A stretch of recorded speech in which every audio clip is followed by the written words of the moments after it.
όλα τα κομφόρ εκεί. Για σκι είχες πάει? Προσπάθησα. Ήταν η πρώτη και η τελευταία φορά. Συγγνώμη, είχες πάει μόνη εκεί και έψαχνες το τηλέφωνο του Γιώργου? Τώρα, μην εκτίθεται το κορίτσι, είχε πάει μόνη. Μόνη με το σκαφάκι τι είναι, ο Τόμ Χάνκς στο ναυαγό? Τη μαρμάρασα λίγο. Θα σου πω μετά, Γρηγόρη. Το θέμα είναι ότι αυτό το παιδί ήταν αξιοπρόσεκτο, δηλαδή έλαμπε και το θυμάμαι γιατί τον είχα προσέξει. Εγώ δεν θυμάμαι πρόσωπο. Έλαμπε στάσεις, αλλά με το που τον είδα και ακούω Μια φορά μας έτυχε να θυμόμαστε. Κάπου το ξέρω, λέω. Βέβαια, αξιοπρόσεκτος. Βέβαια, βέβαια. Επαγγελματίας ποδοσφαιριστής, έχει αγωνιστεί στον Ολυμπιακό Βόλου. Όλα τα καλά τα έχει. Γενάρη το 82 ακούω. Ο Ολυμπιακός Βόλου, με συγχωρείτε, δεν θέλω να πω βλακεία και να τσακωθούν οι φίλαθλοι. Είναι. Δεν έχει καμία σχέση με τον Ολυμπιακό. Φυσικά με τον Ολυμπιακό Βόλου. Έτσι. Έχουν ιδρυθεί Ολυμπιακοί σε πολλές περιοχές της χώρας. Και το ίδιο σήμα. Για πες. Ο Ολυμπιακός Βόλου, Ολυμπιακός Λουτρακή, Ολυμπιακός είναι στη Ζαλιώσα ή στην Πετρούπολη. Έχει πολλούς. Με κόκκινη φανέλα. Με κόκκινη. Άρα κάτι σχέση έχουμε με τον Ολυμπιακό? Όχι. Δεν μπορεί και Ολυμπιακός και κόκκινος και δεν είναι Ολυμπιακός. Είναι ομάδα του Βόλου. Προφανώς ξεκίνησε από μια επιθυμία της διοίκησης κάπως να φέρνει στον Ολυμπιακό. Ο Ολυμπιακός βαφτίστηκε Ολυμπιακός από τους Ολυμπιακούς Αγώνες ή κάτι άλλο είναι το Ολυμπιακός? Τι είναι, σημαίνει κάτι? Όχι, ο Σουφουπού είναι, μας έτσι είναι Γρηγόρη. Ολυμπιακός Σύνδεσμος Φιλάθλων. Και γιατί λέγεται Ολυμπιακός, αφού έχει. Γιατί είναι Ολυμπιακός Σύνδεσμος. Αν ήταν Παναθηναϊκός Σύνδεσμος, θα το πούμε. Είχαν πει να το πούν Θανάση, λέει ένα. Δεν κολλάει, ωραία, στο θα το πούμε Ολυμπιακό. Με το δαφνοστεφανωμένο νέο. Μήπως έχει δίκιο η κοπέλα? Αφού μου λες ότι το λένε ΟΣΠ.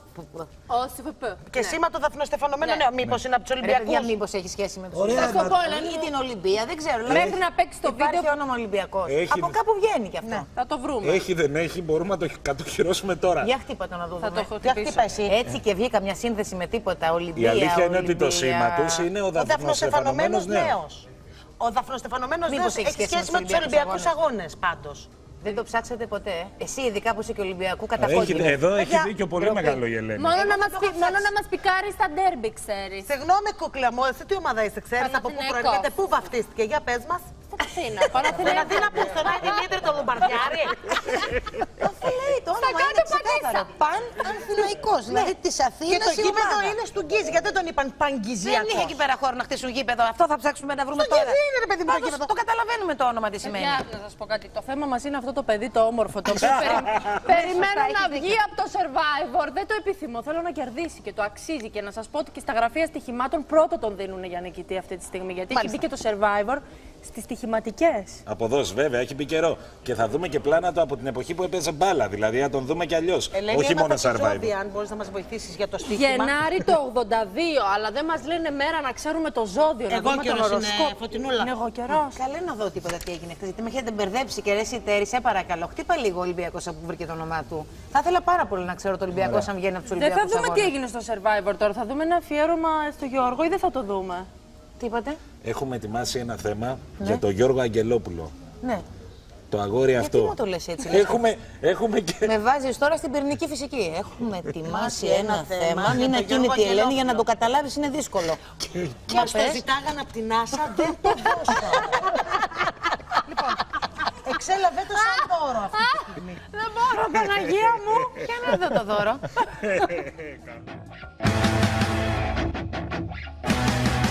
Όπως κάποτε η Σκόπελος είχε τον πρόδρομο, έτσι σήμερα η γειτονική Σκιάθος έχει τον Γιώργο. Τον Γιώργο Αγγελόπουλο, τον παίκτη που μπήκε από σπόντα στην ομάδα των διασύμων στον Άγιο Δομήνικο και εξελίσσεται σε ένα από τα φαβορί για την νίκη. Αλλά μέχρι τότε έχουμε πολύ δρόμο. Οι άνθρωποι όλοι δεν ταιριάζουν μεταξύ τους. Κάπως έτσι μπορεί να κρίθηκε όλο αυτό που έγινε και εγώ δεν το περίμενα. Αλλά... Ο γεννημένος το Γενάρη του 1982 στη Σκιάθο, Γιώργος Αγγελόπουλος διατηρεί ένα πρατήριο υγρών καυσίμων στην περιφερειακή οδό Σκιάθου Κουκουναριών μαζί με τον αδελφό του Χάρη. Εκεί τον είδαμε να βάζει βενζίνη σε ένα γαϊδούρι σε μια αστεία στιγμή που ο ίδιος ανέβασε στο διαδίκτυο. Παράλληλα, τα καλοκαίρια, ο Αγγελόπουλος ασχολείται με τα θαλάσσια σπορ, διδάσκοντας σκι σε τουρίστες και ντόπιους που επισκέπτονται την παραλία της Αγίας Ελένης. Το χειμώνα καταπιάνεται με το kickboxing και το taekwondo. Έπαιξε μπάλα σε σχεδόν επαγγελματικό επίπεδο, ήταν αμυντικός τη σεζόν 2004-2005 στον Ολυμπιακό Βόλου, αμέσως μετά στη Ρόδο και επέστρεψε στη δεύτερη εθνική κατηγορία με τον Εθνικό Αστέρα, την ομάδα της Κεσαριανής. Αστοχή τώρα Κωνσταντίνος, αστοχή.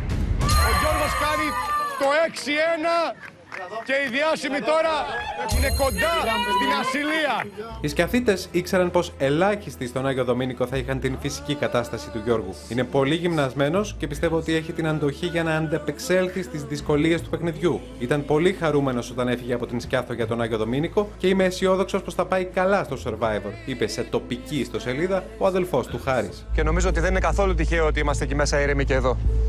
Συγχαρητήρια στην ομάδα μου. Οι μαχητές τον έδωσαν στους διασύμους την πρώτη μέρα του παιχνιδιού. Ο λόγος? Επειδή μάλλον τον θεώρησαν δύσκολο ως συμπαίκτη αλλά και ως αντίπαλο. Είναι μαχητικός, θυμώνει όταν χάνει, βοηθάει πάντα όλους όσοι δεν τα καταφέρνουν, κοουτσάρει, ενθαρρύνει, δίνει οδηγίες, τους δείχνει πώς να κερδίσουν. 1, 2, 3, καλώς!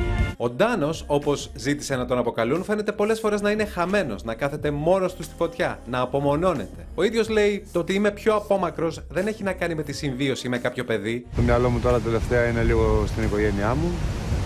Νομίζω είναι φυσιολογικό. Για εκείνον βρήκαμε όχι μία, αλλά τουλάχιστον 3 σελίδες θαυμαστών στο Facebook και κάτι ανάλογο στο Instagram, με εικόνες τραβηγμένες από την τηλεόραση. Έλλειψη άλλων πληροφοριών. Αστεία, memes, λογοπαίγνια. Μπράβο, straight, γι' αυτό πάω και λέω straight, αλλά δεν είμαστε όλοι straight. Η επίδραση του Survivor φαίνεται και από το ότι το παιχνίδι μπήκε σε στοιχηματικές εταιρείες που ζητούν από τους παίκτες να προβλέψουν τον νικητή του reality. Ο Γιώργος είναι το φαβορί, αλλά ακόμα κι αν δεν βγει πρώτος, ας το πούμε, θα είναι νικητής στις καρδιές μας. Ή κάπως έτσι, τέλος πάντων. Τίποτα δεν με τρομάζει σε ένα νησί. Στο Survivor πάω για να κερδίσω. Τίποτα δεν με τρομάζει σε ένα νησί, στο Survivor πάω για να κερδίσω. Ναι. Εκεί το βλέπω, στον Άγιο Δομήνικο. Και να πούμε ότι διδάσκει η σκι στην παραλία της Αγίας Ελένης στη Σκιάθο. Παιδιά, μπορείτε να πάτε το καλοκαίρι να τον απολαύσετε. Γίνεται η απόβαση. Με αποτρελάνει αυτή. Θέλω και τον Ολυμπιακό, δεν σε ρώτησα. Ναι, να πω.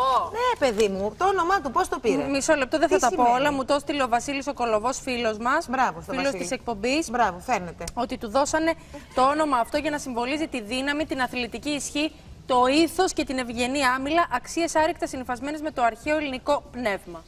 Άρα είχα δίκιο για τους Ολυμπιακούς. Ελένη, είσαι μπροστά, άστο. Και δεν το είχα μελετήσει το θέμα. Λοιπόν, τέλος πάντων. Χανταμπάκης, Αγγελόπουλος, μια νομίζω ανακοχή ήταν η ιστορία με τη συγγνώμη, γιατί όπως είδαμε χθες κάτι υπάρχει ακόμα. Νίκησαν για μια ακόμη φορά οι διάσημοι και είδαμε και το φλερ της Ειρήνης από τους μαχητές με τον Μπο.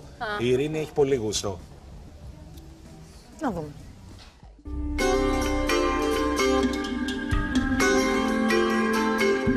Ζήτησα συγγνώμη εχθές μπροστά σε όλους από τον Γιώργο. Ο Γιώργος μου ζήτησε αφού του το είπε ο Λάμπρος. Θα σας πω ότι ζήτησα συγγνώμη γιατί δεν ήθελα να φανώ αγενής απέναντι στο Λάμπρο. Δεν νομίζω ότι έχει τελειώσει το θέμα. Συνεχίστηκε κάποια κουβέντα μετά και στην αναχώρηση. Χωρίς να θέλω να αδικήσω το Στέλιο, είναι κάτι που το ξεκίνησε αυτός. Στεναχωρήθηκα πάρα πολύ με την ψήφο της Ελένης. Δεν το περίμενα καθόλου. Η Σάρα σημαδεύει, δεν κάνει όμως ένα καλό σουτ και η Νίκη κλέβει την μπάλα από το λάθος της Σάρας και σκοράρει, κάνει το 2-1 για τους διάσημους και το 13 στο σημερινό αγώνισμα του beach soccer. Ευθυνόμαστε 100% εμείς που χάσαμε. Έχουν ένα αβαντάζ επειδή είναι και ποδοσφαιριστές και σωματικά είναι πιο γκόντις από εμάς, αλλά το φταίξιμο για μένα είναι ομαδικό. Τέλος. Και σήμερα ο παίκτης που θα κερδίσει διπλή ποσότητα φαγητού. Πόσο τις 100 μεγαλώνουν οι κόρες των ματιών μας όταν κοιτάμε έναν άνθρωπο τον οποίο τον έχουμε ερωτευτεί. Μπο, κοίτα με λίγο. Είσαι ερωτευμένη μαζί μου.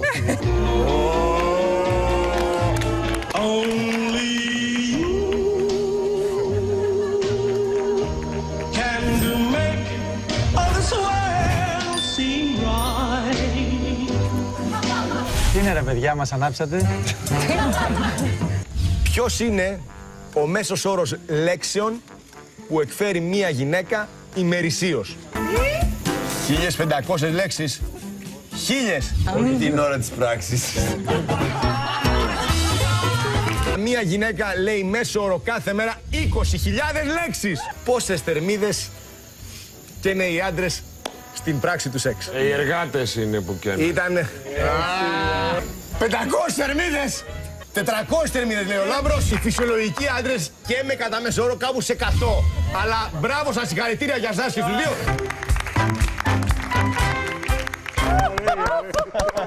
100 θερμίδες και είναι η φυσιολογική άντρες, όπως είπε στην ερωτική πράξη. Μην με κοιτάς, όταν έχω απέναντι το σπαλιάρα, ούτε 50 δεν ξέρω.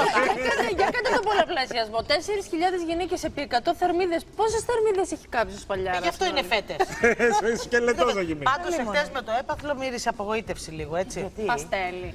Εγώ έγραψα και στο Twitter, αδερφέ Μπο, για το παστέλι ούτε τα μάτια δεν θα ανοιγώ. Ποιο παστέλι τους βγάλανε, γιατί έφαγα προσφάτως ένα παστέλι καταπληκτικό, κάπως από τη Ρόδο, κάτι είχε σχέση, δεν ξέρω, ένα καταπληκτικό. Τους δώσαν 3 παστέλια, ένα με αμύγδαλο, ένα με σουσάμι και ένα άλλο. Είναι θρεπτικό το παστέλι. Είναι θρεπτικό, αλλά θέλαν και ένα κότσι. Σε λίγο θα τους φέρουν και μπάρα Δημητριακών, ρε Γρηγόρη, και είναι θρεπτικό το παστέλι, έχουν να φάνε τους μέρες, αντί να τους δώσουν μια μπριζολίτσα. Έπρεπε και ένα φαγάκι μαζί. Και ένα φαγάκι. Εντάξει, παιδιά, και για το παστέλι μια χαρά το πήγαν.